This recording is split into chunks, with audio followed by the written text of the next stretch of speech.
State regulators tonight approved the pipeline bringing Marcellus Shale natural gas to the refinery at Marcus Hook.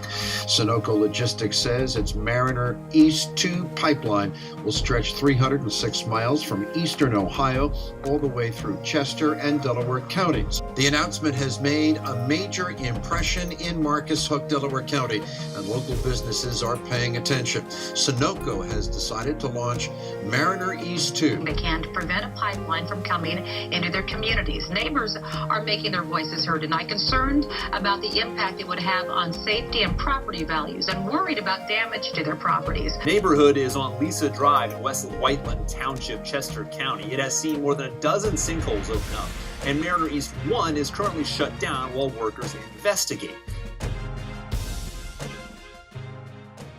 Unsafe.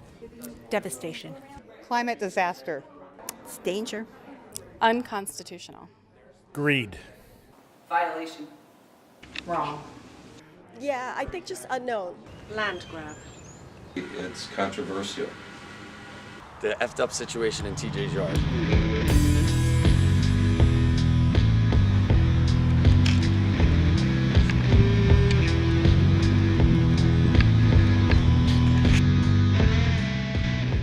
This is how it all started. 8 months ago, I was walking my neighborhood in Media, Pennsylvania, thinking about what to write for my journalism class when I saw this sign. Evacuation route? I had no idea what that was about, so I decided to investigate.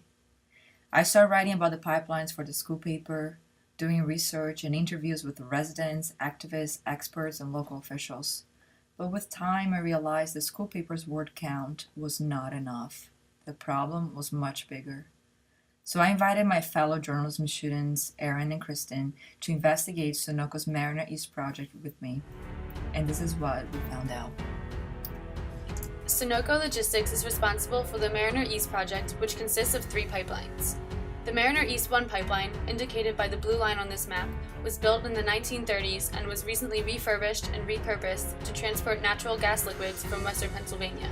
Sunoco is expanding the original project and building a 350-mile pipeline, Mariner East 2, or the ME2, indicated by the red dots on the map, that begins in eastern Ohio and runs alongside the ME1 to an export terminal at Marcus Hook near Philadelphia.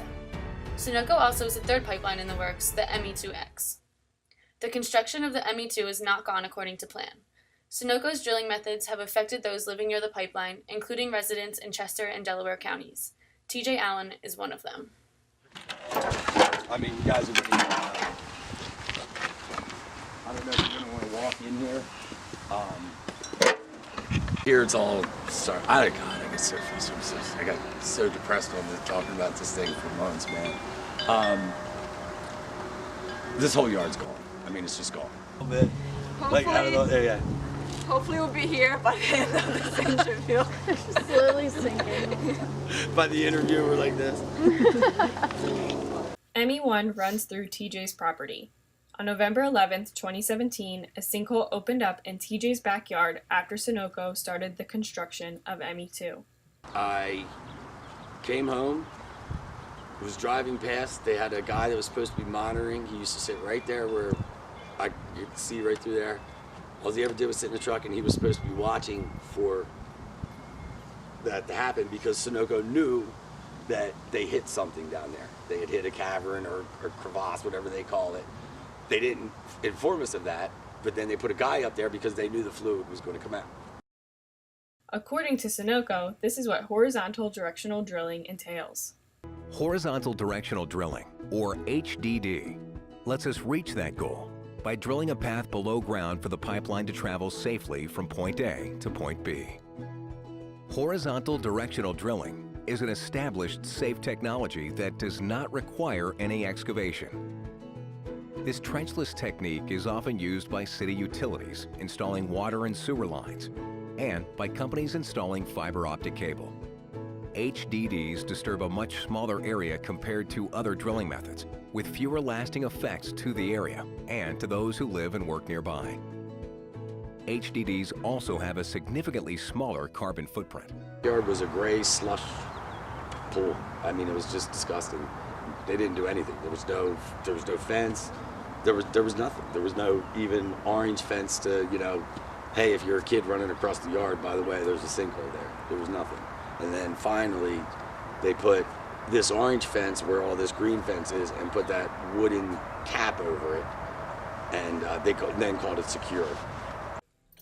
In a notice of violation issued by the Pennsylvania's Department of Environmental Protection, the DEP, to Sunoco on November 16th last year, the DEP claims that a third party, not Sunoco, notified them about the sinkhole. The incident, referred to as inadvertent return by the DEP, was caused by Sunoco's horizontal directional drilling and released about 1,500 gallons of drilling mud, a mixture of bentonite clay and water, on Allen's property. The first pipe, Mariner 1, is right here. It's right here. Which obviously isn't 25 feet away from my house. There was a crack in it 2 years ago. So they dug an 80-foot trench from that fence to where that stick is, 8 feet deep and 8 feet wide. My house never flooded. My parents owned this house. I bought it from them 2 years ago. My dad died. I bought it from my mom and sold my house in Florida. It never flooded. They've owned this house since 1978. It never flooded. As soon as they did this repair on the first pipe, the first rainstorm, I got 2 inches of water in the house. While the DEP refers to the drilling mud in TJ's backyard as industrial waste, Sunoco advertises the drilling mud in this way. During the operation, a mixture of water that's safe for drinking and a natural clay called bentonite is used.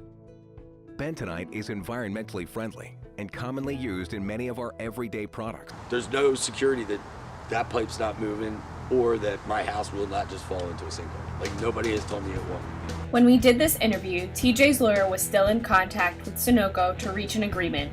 In the meantime, TJ had to deal with strangers in his yard, miss days of work to clean up the mess, and pay massive lawyer fees. So massive lawyer fees. I'm not, going to sell my lawyer out, but in no way, shape, or form is it cheap. I mean, I'll put it to you this way, it's already over 20 grand. Sunoco caused that in my backyard. They did this. They effed up, they drilled wrong, they did that wrong. They don't have the common decency to even follow their own mission statement of, you helped us out, now we're gonna make sure everything's right for you. You know what I mean? Like, America has helped Sunoco out thousands of times by just buying their gas. And the bullshit with every summer there's a hurricane, we're gonna raise it. Why aren't they helping us? I should not have to chase Sunoco to fix a giant gaping hole that ruined my house and, dude, I can't do anything. We can't do anything. I can't go on vacation. You can't do anything with this. Look at this. It's fucking unreal, man. 12 days after our interview with TJ, a second sinkhole opened up in his property and another one nearby in West Whiteland. Following the opening of the sinkholes and geologic stability concerns generated from ME2 drilling, the Public Utility Commission issued an emergency order on March 7th to shut down Sunoco's ME1 in response to safety concerns regarding the integrity of that pipeline. According to the PUC, emergency orders are issued when there exists a clear and present danger to life or property, or when the relief requested is uncontested and action is required prior to the next scheduled public meeting. According to the DEP, there is a history of incidents with Sunoco's horizontal directional drilling. The notices of violation for the Mariner East project can be found on the DEP's website. These are some of the recent ones. On April 20th, 2018, the DEP received notice from Sunoco of an inadvertent return of approximately 20 gallons of drilling fluid in Lebanon County, associated horizontal directional drilling. The drilling fluids that comprise the IR constitute industrial waste. The discharge of industrial waste to waters of the Commonwealth without a permit is a violation of Section 301 of the Clean Streams Law. The department did not authorize any IRs at the site by permit or other authorization. On April 9, 2018, the DEP received notice from Sunoco of an inadvertent return of approximately 500 gallons of drilling fluid in Blair County. The drilling fluids that comprise the IR constitute industrial waste. The discharge of industrial waste to waters of the Commonwealth without a permit is a violation of Section 301 of the Clean Streams Law. The department did not authorize any IRs at the site by permit or other authorization. On March 15, 2018, the DEP received notice from Sunoco of an inadvertent return of approximately 200 gallons of drilling fluid in Blair County. The drilling fluids that comprise the IR constitute industrial waste. The discharge of industrial waste to waters of the Commonwealth without a permit is a violation of Section 301 of the Clean Streams Law. The department did not authorize any IRs at the site by permit or other authorization. 500 gallons of drilling fluid. Waters of the Commonwealth. Violation of Section 301. Clean Streams Law. Did not authorize. Industrial waste. And the list of areas impacted by Sunoco's industrial waste goes on. Rosemary Fuller, a resident from Media, Pennsylvania, refuses to have her water well impacted by Sunoco's drilling methods. My biggest fear is the actual physical danger of these explosive gases. 150 feet from our house. So having looked into this more closely now, I know we would just go up in a ball of smoke. The other fear I have is losing the use of our well. When the representative from Sunoco came to talk to us about the proposed drilling and the proposed pipeline, that was, I would say, about 1.5 years ago. And she wanted us to sign some documents. It's called an easement agreement. They would just need to use the front of our land to run the pipeline along the side there. She said we would never know it was there. There was no above ground drilling, and that it wasn't dangerous at all, that they were inert gases or liquids, but she used the word inert. And so we really didn't worry about it. We didn't really think it was going to be dangerous. The word danger was never mentioned. We really do regret signing that document, because since we signed it, we found out a lot more that we didn't know when we originally signed that document. We didn't know that there was any potential danger to our property, that if those liquids escaped, that there was a potential for an explosion. We didn't know at that point that our well might be negatively impacted. We received a letter from Sunoco telling us that we were being offered water buffaloes. A number of residents who live within 450 feet of the pipeline have received these letters from Sunoco, which explain that the drilling process for the pipeline may contaminate the water in the wells on those properties. Because of this, the company has offered to hook the residents up to some kind of outside water source, most commonly a water buffalo. A water buffalo is essentially a large container that holds clean water and would act as the main water source for the residents who agree to use one. I got one through the mail, certified mail, dated February the 24th, 2018. And it says that in addition, as part of this construction activity, SPLP is offering landowners with a private water supply well located within 450 feet of the HDD alignments to be connected to an alternative temporary water supply, such as a water buffalo, that will be installed and maintained at SPLP's expense for the entire period of HDD operations. So they sound like they're offering us something wonderful. Well, I went around and looked at these water buffaloes at some of our neighbors' houses. They're horrendous things. They're awful, they're ugly, they're chlorinated water. We don't want to be drinking chlorinated water. And I saw on the doorstep of one house with one of these water buffaloes that they had piles and piles of water bottles on their doorstep, which are obviously supplied by Sunoco. We don't want to live like this. We have a perfectly clean, pure, plentiful water supply from our well. Why should we live like that? And this water tank has to be it has to be filled up every few days, every week. I think at this house they were coming every Saturday. We don't want trucks coming in and out of our driveway every Saturday filling up the water tank. We have 2 dogs. What if that water supply runs out? So no, that's just unacceptable. We were never, ever, ever told about this when we signed those documents. The distribution of these water buffaloes also comes along with certain legal concerns. This is Eve Miari, the Advocacy Coordinator for Clean Air Council and founding member of both the Middletown Coalition for Community Safety as well as Del Chesca United for Pipeline Safety. She spoke at a town meeting in West Whiteland to warn residents of these legal risks. We're advising residents that if you have received this letter, please do not enter into any agreement with Sunoco without first consulting an attorney, and make sure that attorney has expertise in what's called usufructuary rights. You have the right to the use of the water on your property. If you have a private well, you don't own that water, but you have the right to use it. Please be very careful not to sign away your private property rights or the right to your water. We urge you to please seek legal counsel with an attorney that has expertise in Pennsylvania water rights. I think my main worry, concern about all this whole Sunoco pipeline business is the lack of information. The lack of information to the homeowners, to the landowners, about potential risks and dangers. Sunoco should have been totally upfront with that, and they weren't. The phrases, "you'll never know we're here," and "no danger," "inert liquids," that just isn't true. It just wasn't true.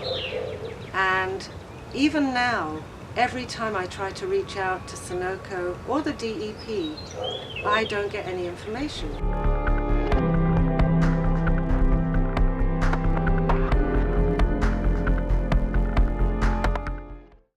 I'm just disgusted at the underhand actions of Sunoco/EDP.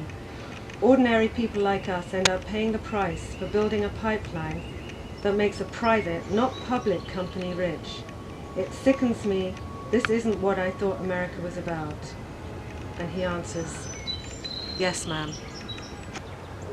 I can't even have access to an internal risk assessment to find out if there's risk involved for my property. Don't I have a right to know?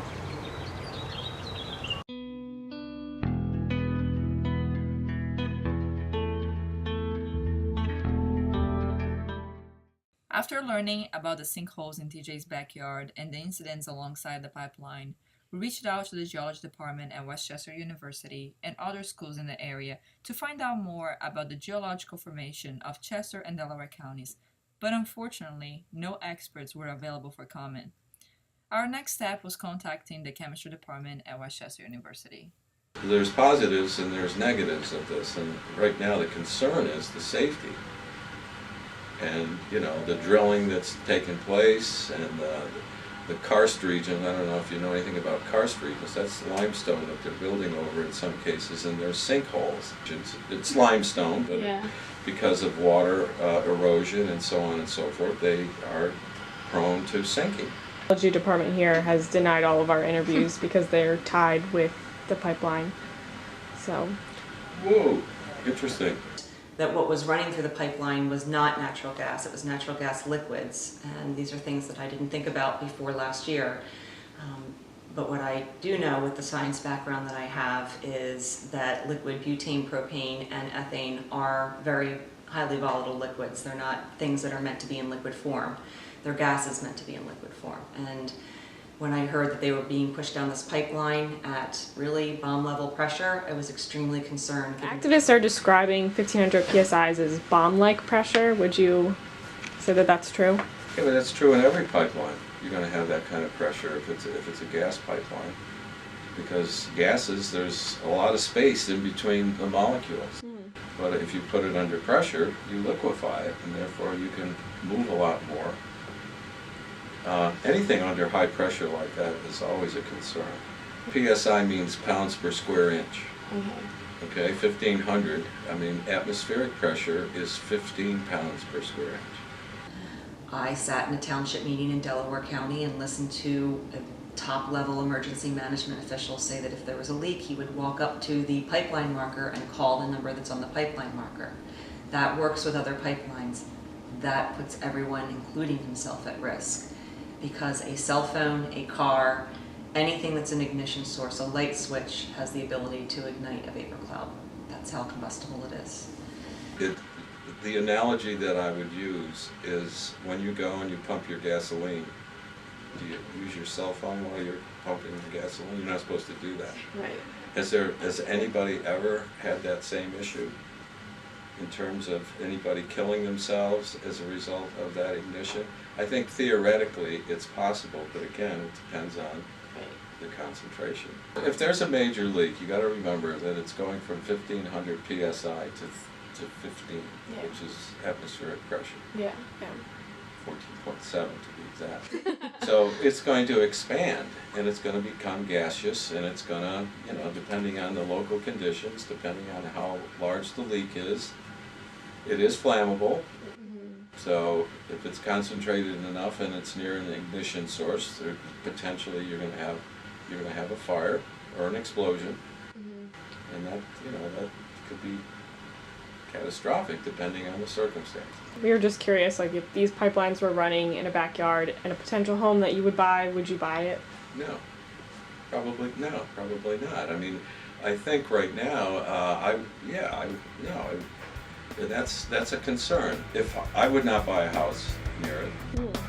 Yeah. I mean, if I, yeah. free country.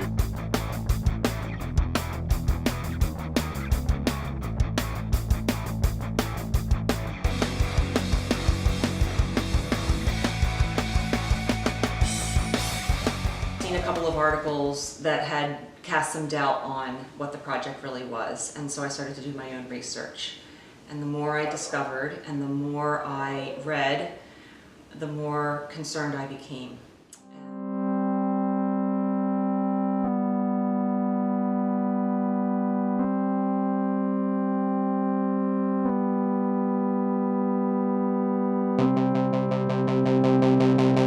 So what the blast zone means is if there's ignition of that gas, if there is a leak, the people and the buildings within that blast zone will likely not be able to survive that blast.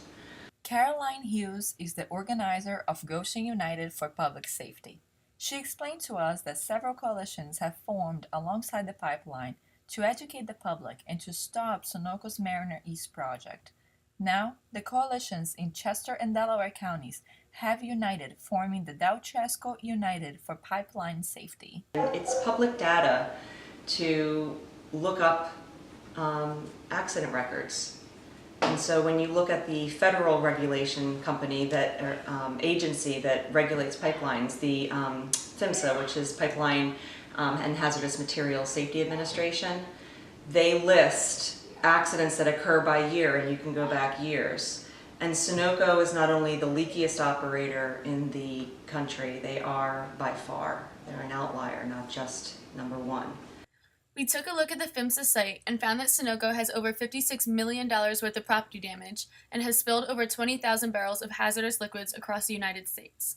The other thing that I found out that was pretty horrifying is that we're the most densely populated area in basically the country to ever have one natural gas pipeline running through our area, let alone 3 side by side. Pennsylvania is the only state without a siting authority, and what that means is that in every other state, this process of where you put the pipeline would never be allowed to be run near homes, near schools, near daycares, near nursing homes, through our community, our county library property.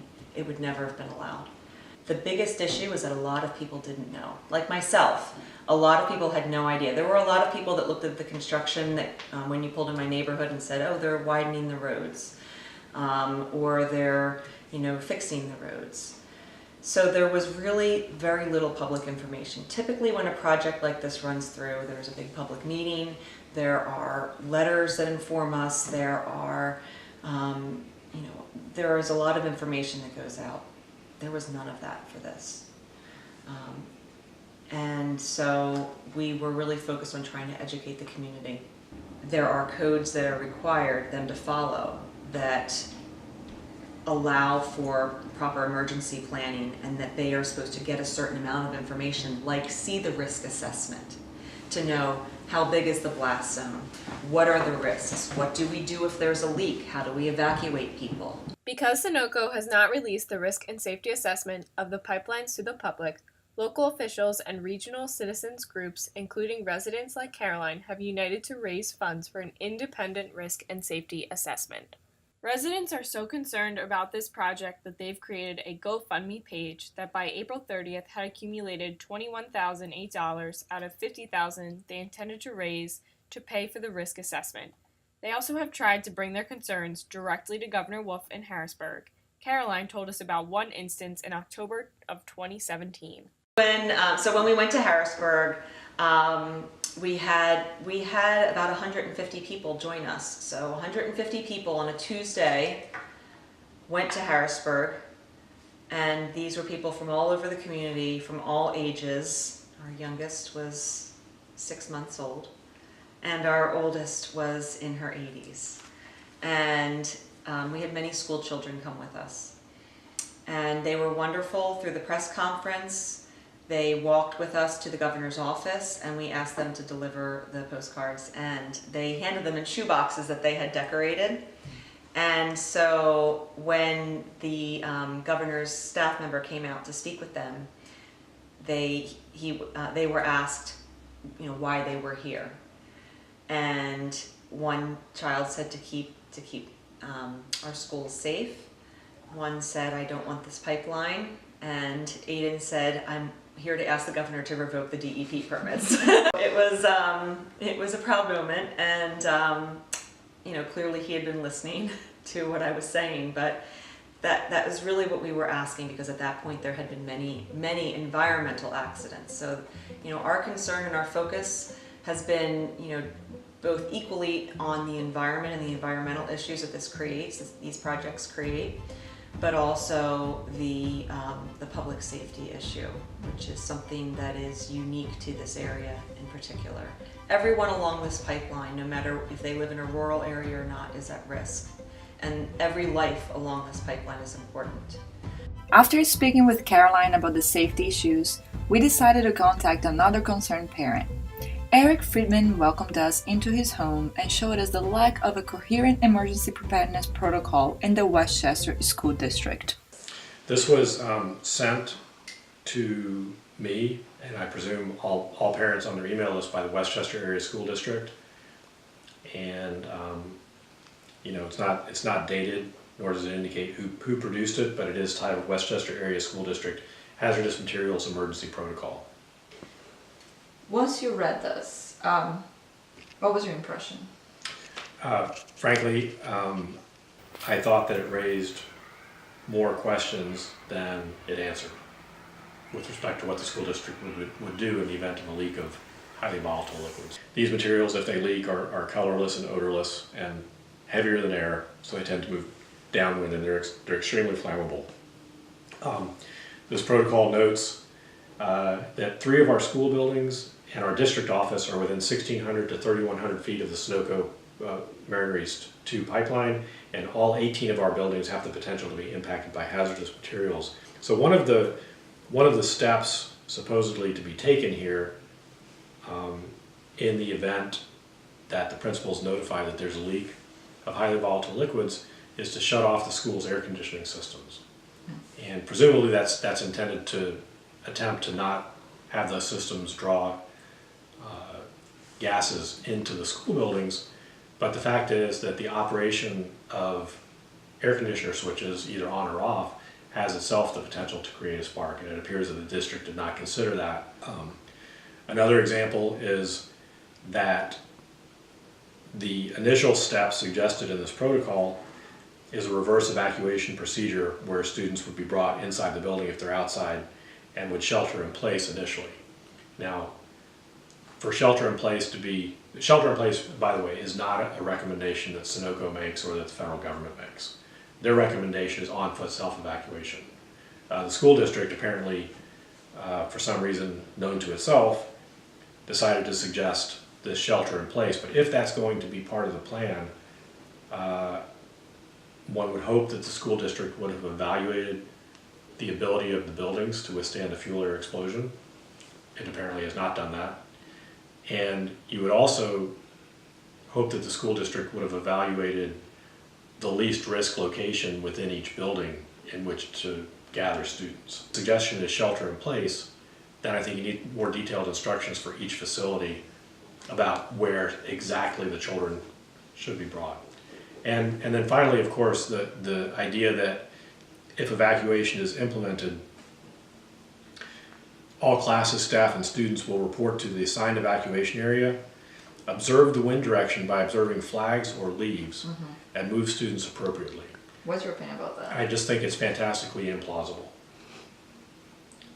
And for a number of reasons, but to give you one, what if the upwind direction is towards the pipeline? Sometimes it's freezing out. Can you imagine a kindergarten teacher with 20 students trying to make a decision? Do I have these children put their coats on because it's 20 degrees out, or do I just get them outside right away? No teacher should be put in that position without some sort of guidance, and yet, Westchester School District has about half a plan here. I'm not sure it's even half of a plan. I think it frankly, as I said at the beginning, raises a lot more questions than it answers. There's not even a plausible notification system here, given that phone calls to the school can itself serve as an ignition source. The reverse 911 system has the potential itself to trigger thousands of devices in a specific area, so that could in fact serve as an ignition source. In my opinion, we have an obligation as a society to protect our most vulnerable members. That certainly includes children, includes seniors. I think, frankly, the Westchester School District is without answers for this problem, and I think that the school district should just be honest about that. I get that the school district has an interest in conveying that it has everything under control, whether or not that's actually true. But I think it's more important that it be honest with parents about the degree of risk to which their children are subjected. I can tell you as a parent, there's nothing more visceral than the idea that your child may not be safe in his or her school. Mm-hmm. And I think the district has an obligation, frankly, if it's unable to reasonably provide for the safety of the children in its care, then it doesn't matter what kind of curriculum they have or how good their relationship is with their teachers. It's going to affect the desirability of the school district ultimately, and that again will drive our entire area, if that starts to occur, in a downward economic spiral. These pipelines have been routed, these highly volatile liquids pipelines have been routed along bus routes, and yet it appears that there's been no training or no instruction given to bus drivers. And so it's not just, obviously I believe children have a right to be safe in their schools and their classrooms, but I think they also have a right to be safe on their school buses and in their bedrooms and in their backyards. Mm-hmm. And so this is not just a school problem; it's a community problem. I'm sort of offended as an American that we're putting in places plans to deal with 450 injured children so that Sunoco can export ethane to Scotland. There is something that is, in my opinion, just un-American about that. Eric, TJ, and many others have described this project as un-American, so we asked them if they've tried bringing their concerns directly to the governor. I can say that the attempts to meet with the governor started way before I was even involved. Middletown Coalition was very proactive in trying to meet actively with the governor. And they were able to gain successful meetings with a lot of people. They were able to meet with the secretary of the DEP. They were able to meet with the Environmental Hearing Board. They were able to meet and testify in Harrisburg and with our local legislators. But Governor Wolf remained elusive. And as Euclid formed and Goshen United formed, we continued to call, to write, to email, to ask him to meet with us. And it was to no avail. The first time I called the governor's office, actually asking to speak to the governor because I didn't know any better. They told me to call the DEP, so I called the DEP, and they told me to call Sunoco. Their complaint line, was it? Complaint hotline.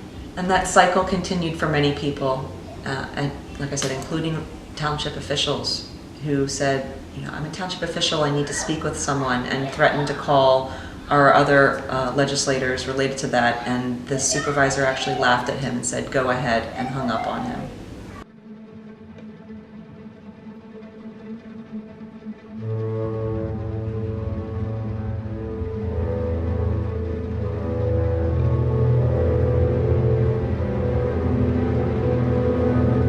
He claimed to not know the details of the health and safety statute that we had asked for him to operate under what he was responsible for under that statute, with what the petition that we delivered in October specifically asked for, and he claimed to not know any of the details of it.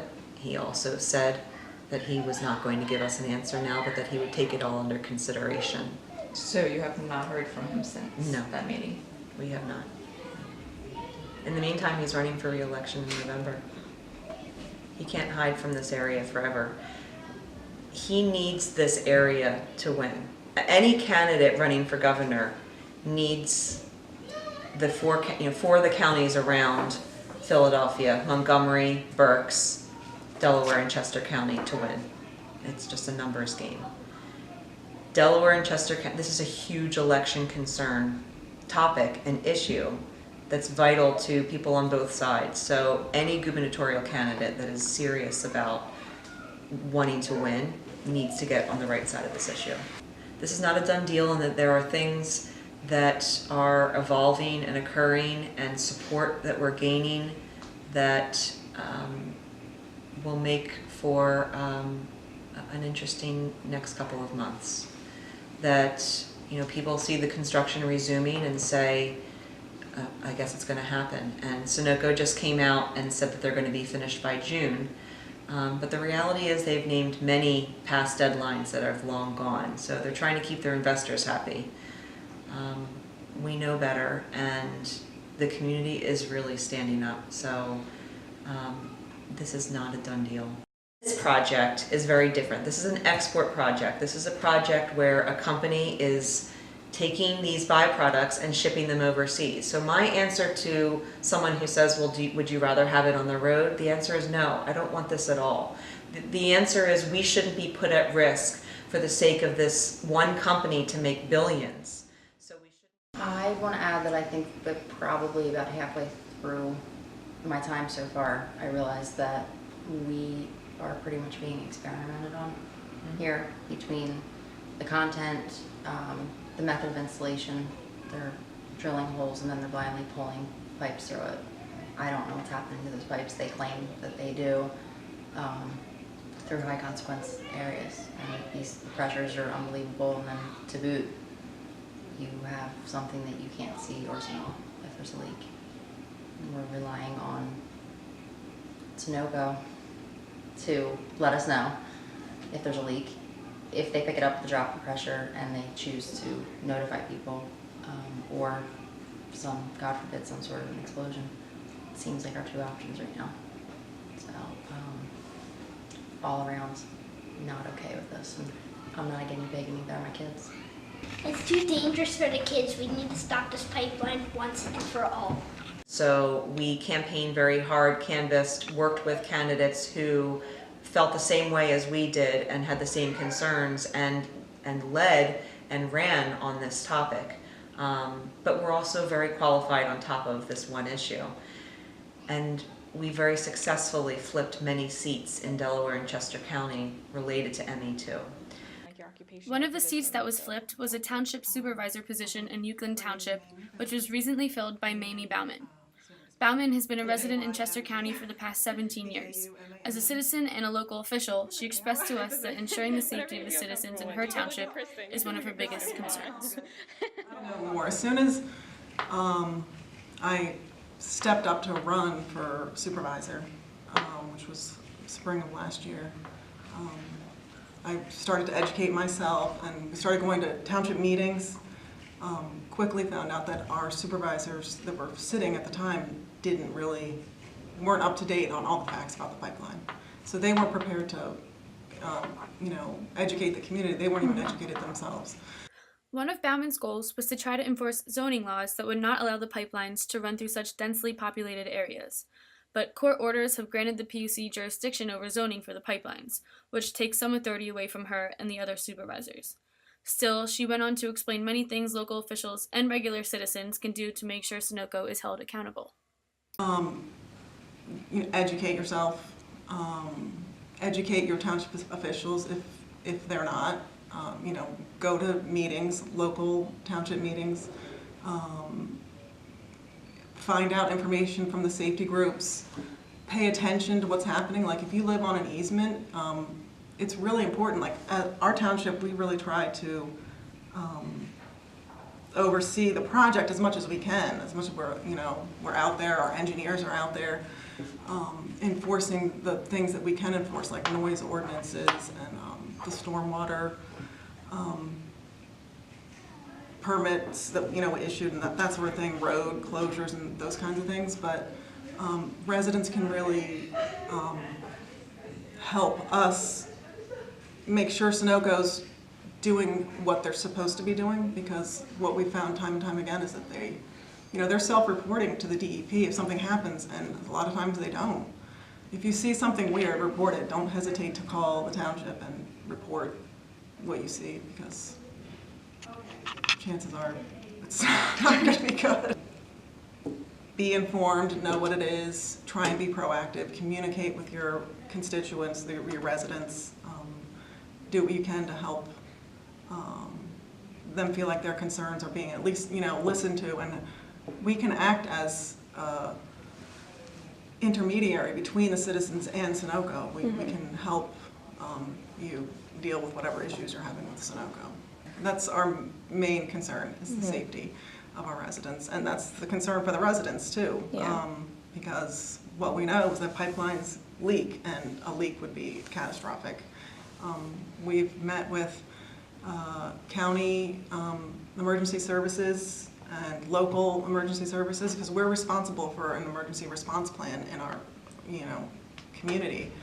What we would really like to have is a risk assessment, which has not been done. People have, I'm sure you've heard this, but people have asked, they've gone to the governor asking, you know, can we have a risk assessment? He says, well, that's the PUC's job, and the PUC is thinking about it. We have an all hazards plan. It's a generic plan for any kind of hazard. You know, we have a very good emergency services department. It's sort of a generic, so that it's followed by, it's a uniform plan should any kind of potential hazard occur. So it's not specific to these chemicals. It's not specific to this location of the pipeline. It's a basic all hazards plan, meaning, you know, they would assess the situation, whatever it was, and respond from there. So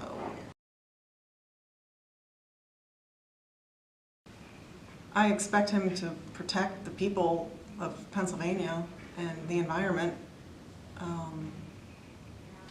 I would hope that he would do his due diligence before approving a project that has potentially catastrophic consequences for people that live near it.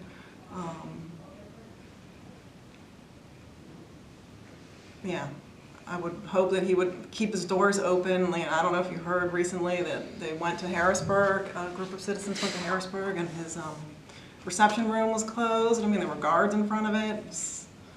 Yeah. A sad day for democracy.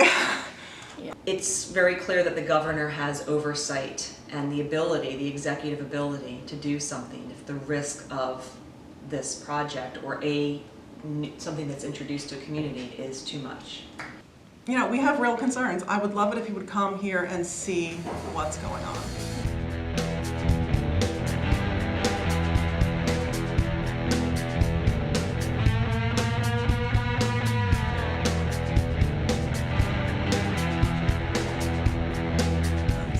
Corporate greed, it's profit over people, it's political greed for political gain over public benefit. I feel like it's, the profit doesn't outweigh the risk to of human life, potential loss of human life. Thus far in our investigation, we had a decent idea about the construction issues with the ME2 and the dangers of having natural gas liquid pipelines in highly populated areas. But one topic that kept coming up in all of our interviews was eminent domain, so we decided to go to Westchester University's political science department and also talk to a state senator to understand what was truly happening. It's in the Constitution. It's in the Fifth Amendment. It allows the government to seize private property for and this is the tricky part, for public benefit, basically. That doesn't mean it has to be put in the hands of a public agency. It just means that the usage of it has to benefit the public in some way. You know, the United States has a pretty long tradition of being a bit more friendly to, private industry than many other, Western democracies. And I think that goes double for things like utilities, right? That in lots of other nations are public or nationalized.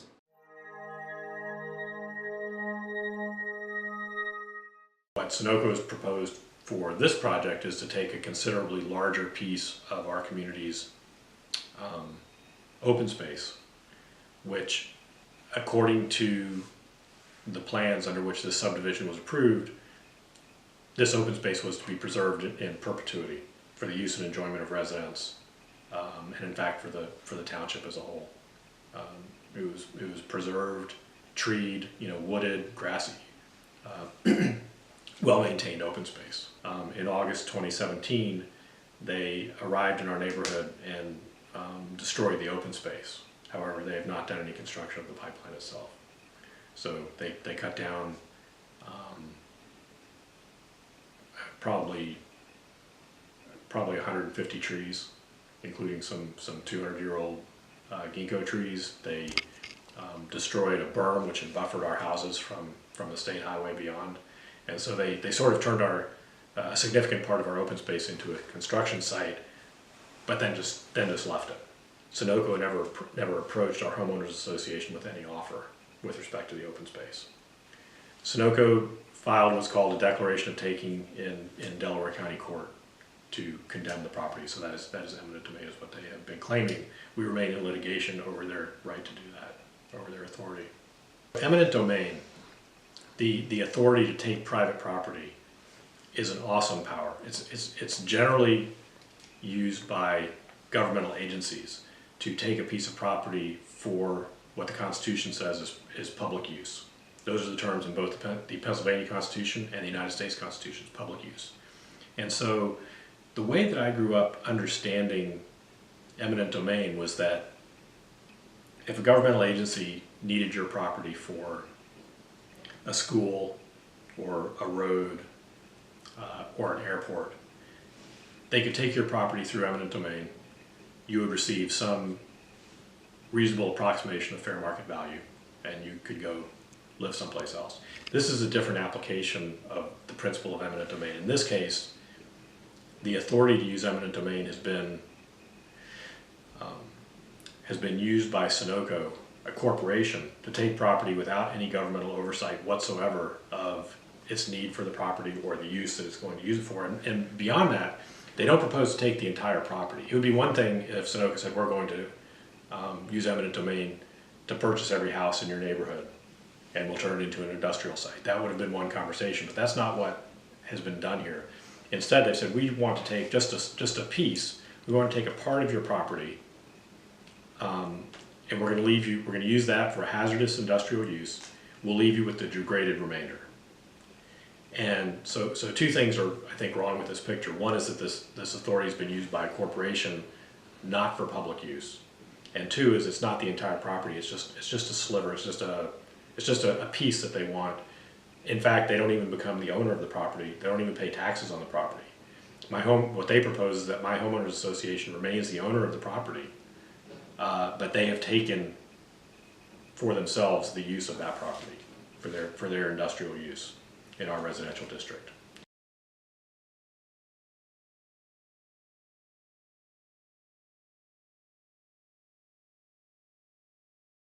The problems are many. One problem is that Pennsylvania has no authority in terms of siting pipelines.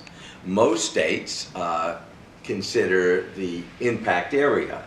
If it's in a high consequence impact area, which would mean large population or going by schools or hospitals or nursing homes or retirement communities, they could not put a pipeline in that area. In the Union, that has no regulation of intra-state pipelines. Interstate is regulated through FERC. And this failure to have regulation has resulted in great distress in Chester and Delaware County. The issue is this: pipelines are being built that aren't carrying oil, that are not carrying natural gas, but are carrying such derivatives as butane and ethane and propane. These are dangerous materials, but there's no regulation of these pipelines. Unfortunately, on the Mariner 2 pipeline route, what has happened is mistakes have been made by Sunoco. undeniable mistakes. We have had a situation where there's sinkholes on the back of people's properties. We have had situations where wells have gone dry. DEP has not protected our residents, and Sunoco has not been sufficiently chastised for what the results have been. And there are 50,000 people now on social media in our area who have come together. They are not anti-frackers.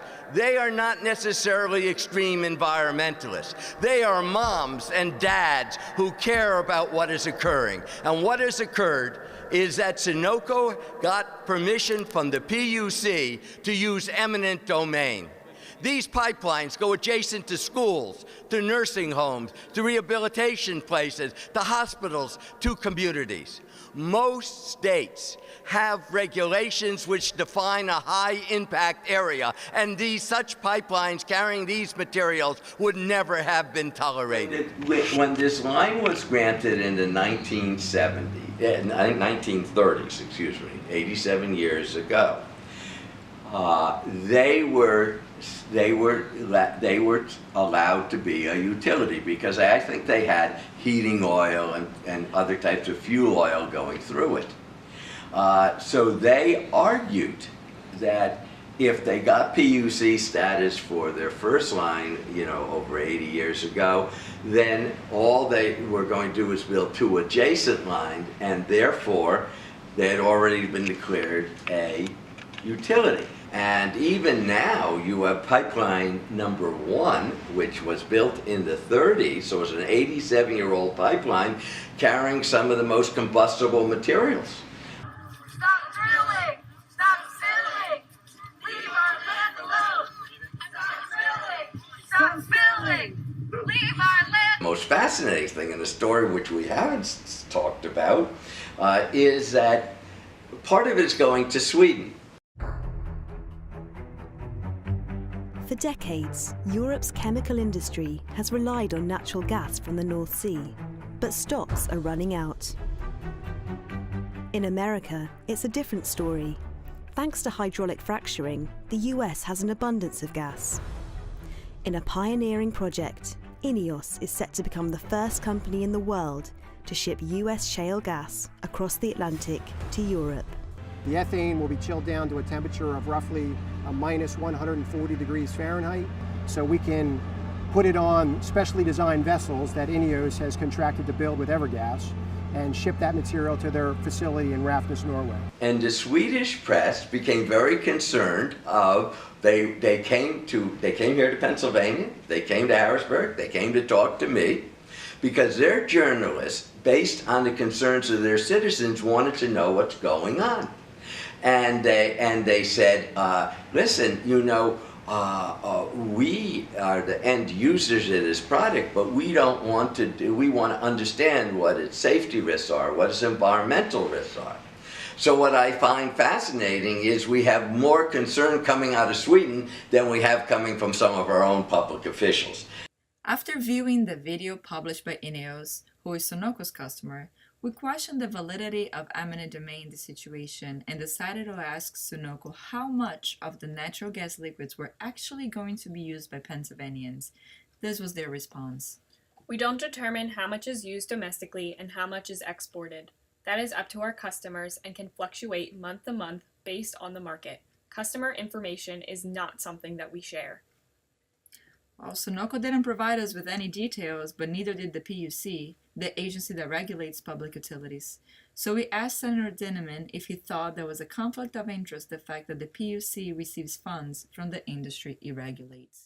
The PUC has two arms or three arms. One that has to make decisions on rates and issues involving the growth and development of the infrastructure for electricity and phones and telecommunication, and in this case lines that are transporting gases.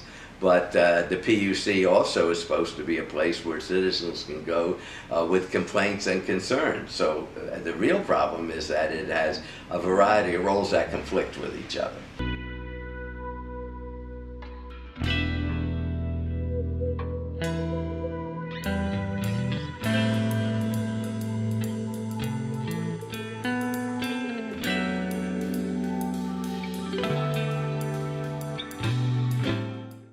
What's your biggest fear with this pipeline?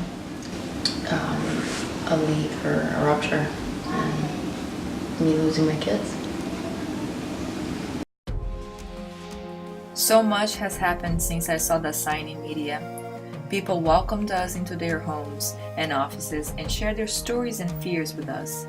And even though some use the term NIMBY or not in my backyard as a pejorative term, we've decided to name our documentary this way because our community, our state, our country, and our planet are all part of my backyard, your backyard, and everyone's backyard.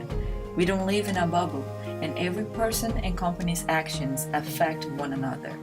Until we find a symbiotic relationship in which lives and profit are not equated, we still have work to do.